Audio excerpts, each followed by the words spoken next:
Florida Governor Ron DeSantis' presidential campaign is ramping up in a big way, condemning former President Trump's indictment last week without saying his name. The governor did receive his first gubernatorial endorsement by the governor of Oklahoma over the weekend as well. But there is another DeSantis who Ron is sharing the spotlight with this week, and that is his wife, Casey. Joining me now to talk more about the First Lady of Florida is the Hill's national politics reporter, Julia Manchester. Always good to see you. So what do we know about Casey DeSantis? Yeah, good to see you, Marni. We know that Casey DeSantis actually used to work in our profession. She was working in media, worked for the Golf Channel, as well as a few local stations in Florida before she became Florida's First Lady and really dove into this world of politics. So, that's proven to be a real asset for Casey DeSantis. She knows how to handle the media. She knows what it means to put a public image out there and to understand the public relations ins and outs of campaigns. So I think in that way, she will be a huge asset to her husband going forward. Some also say she could be a liability. Where does that criticism lie? Well, there was a piece written in Politico a few weeks ago that essentially spoke to people who said that, she was seen as too close to the governor, that she could be giving him potentially wrong advice or, advice that isn't taken too well. However, we see a lot of similar stories that are often published when it comes to the spouses, particularly the female spouses of political figures like the governor. We've seen this in the past with people like Michelle Obama, Hillary Clinton. There's also examples on the Republican side as well. So I think there's some internal jockeying there, maybe, or some jockeying around this idea of, who gets to be closest to the governor. But traditionally, that's normally the politician in question's spouse. This is not abnormal to have a spouse be a very close advisor, if not the closest advisor to a political figure. The other advantage, I guess, if they have a great relationship and that is something that people see as portrayed, it can help humanize a candidate, whether it's DeSantis or anyone else, right?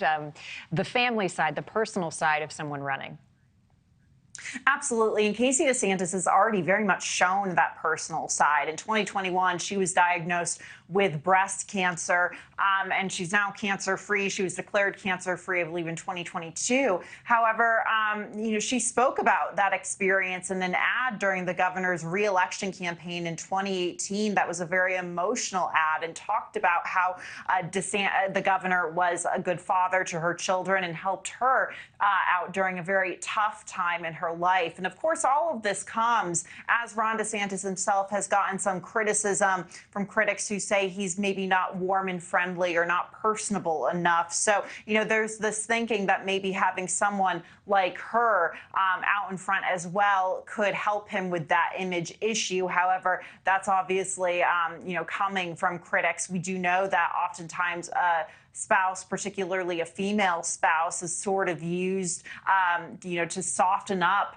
a lot of their male counterparts who are in these political roles. Do we expect the kids to be on the campaign trail? We know she was with him in New Hampshire. How about the whole family? Yeah, so we've actually already seen the whole family on the campaign trail in Iowa during Senator Joni Ernst's roast and ride. So we're seeing, some of them pop up on the campaign trail from time to time. And it's interesting because, it's been a while since we've seen young children out on the campaign trail like this. And it really does, in a way, set up a contrast naturally to former President Trump and President Biden, one of whom is 76, the other is 80. Ron DeSantis is 44 years old and has very, very young children. I think it's also, people like to see young children on the campaign trail.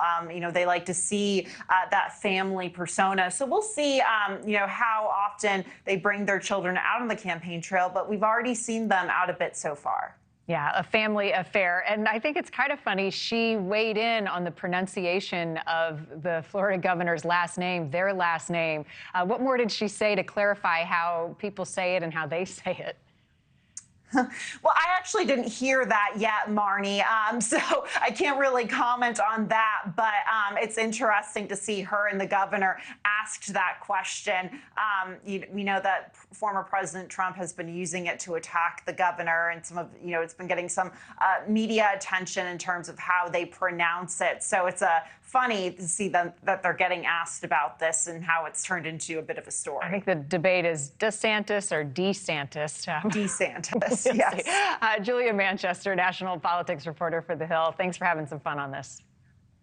Thank you. Thank you for watching. Go to newsnationnow.com to find NewsNation on your television provider. And don't forget to click the red subscribe button below to get more of NewsNation's fact-driven, unbiased coverage.